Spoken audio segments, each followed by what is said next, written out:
ఇవాళ ఒక పేషెంట్ని చూశాను. ఆయన యాక్చువల్లీ 1 ఇయర్ బ్యాకే డయాబెటీస్తో డయాగ్నోసిస్ అయింది.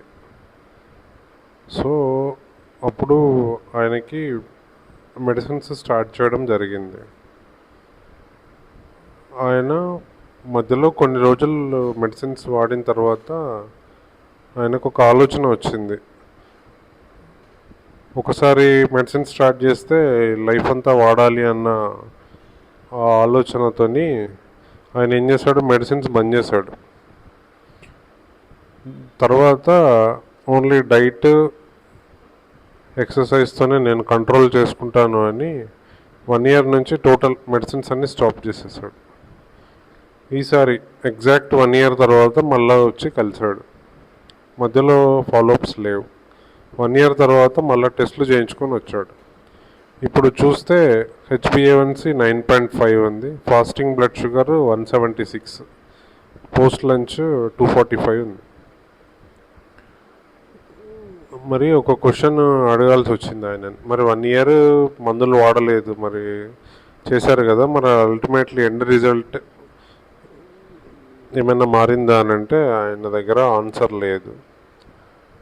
సో ఇలానే ఈ ఒక్క పేషెంటే కాదు, చాలామంది పేషెంట్స్ ఇలా డయాబెటీస్ స్టార్ట్ అయిన తర్వాత కూడా మందులు వాడాల్సిన అవసరం ఉన్న తర్వాత కూడా ఇట్లా మందులు వాడకుండా మేము only diet control, exercise, sleep, lifestyle మోడిఫికేషన్స్తోని మేము కంట్రోల్ చేసుకుంటామని అపోహలో చాలామంది ఆరోగ్యాన్ని నెగ్లెక్ట్ చేస్తున్నారు.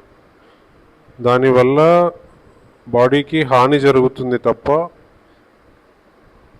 మేలు జరగదు.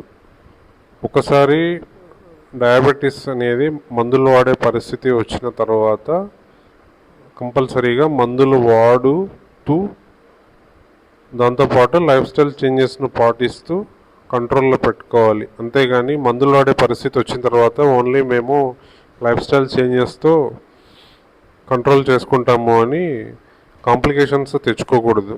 కాంప్లికేషన్స్ ఎలా వస్తాయంటే మెయిన్గా అంతంత హై షుగర్స్ బాడీలో ఉంటే వాస్కులర్ కాంప్లికేషన్స్ వస్తాయి. కంటి చూపు మందగించడం, మెదడుకు సరఫరా చేసే బ్లడ్ రక్తనాళాలలో చిన్న చిన్న గడ్డలు ఫామ్ అయ్యి స్ట్రోక్స్ రావడం, గుండెకు సంబంధించిన రక్తనాళాలలో బ్లాక్స్ ఏర్పడడం, కిడ్నీ పనితనం మందగించడం, కాళ్ళల్లో స్పర్శ తగ్గిపోవడం, మజిల్ లాస్, ఇట్లాంటి కాంప్లికేషన్స్ వస్తూ ఉంటాయి. సో ఏ పేషెంట్ అయినా ఒకసారి షుగర్ డయాగ్నోస్ అయిన తర్వాత మందులు వాడే పరిస్థితి వచ్చినప్పుడు కంపల్సరీగా